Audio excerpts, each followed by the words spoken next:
आज आम Nandankanan 66तम foundation day अच्छे ये अवसर आम 19टा खुआड़ एवं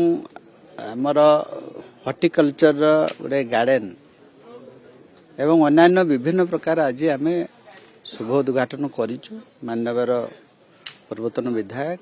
एवं सरपंच महोदय थिले, जिला परिषद पूर्वतन जिला परिषद थिले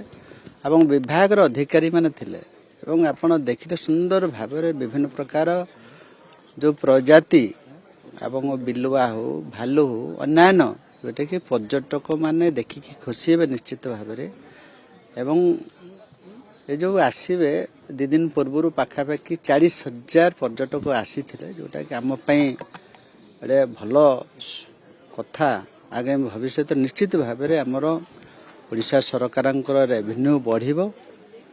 एवं अधिक पर्यटक आसवे देखापी सुजोग सर्वोपरि ओडिशार विभिन्न अंचल को आम विभिन्न प्रकार इको टूरिज्म जहाँ जहाँ अच्छी आम सरकार आसला परे जो 51 थिला ताको 91 कर देछु एवं 120 कोटी टंकार जोटा कि एटा 25 वर्ष भितर जदि तुलना करबा निश्चित भाव में आमर इको टूरिज्म जो 120 कोटी टंका एवं एबे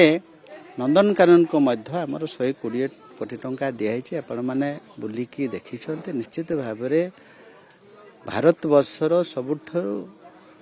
भल चिड़ियाखाना सर्वबृहत चिड़ियाखाना वर्ल्ड क्लास बनायापे आउ किछि टाइम लागिव। निश्चित भाव में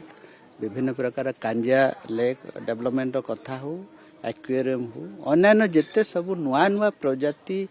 को आनिकी उड़ीसा रे वैल्यू एडेड करियार अछि। डेब्रीगढ़ को मध्य आमर 100 कोटी रो अधिका पैसा आसीची, सिमिलपाड़ को मध्य पैसा आसीची एवं चिलिका को मध्य आमे डेवलपमेंट करबा जोथरे माने बाहर लोक आसीबे देखिबे एवं उड़ीसा रे गोटे ना भी हो।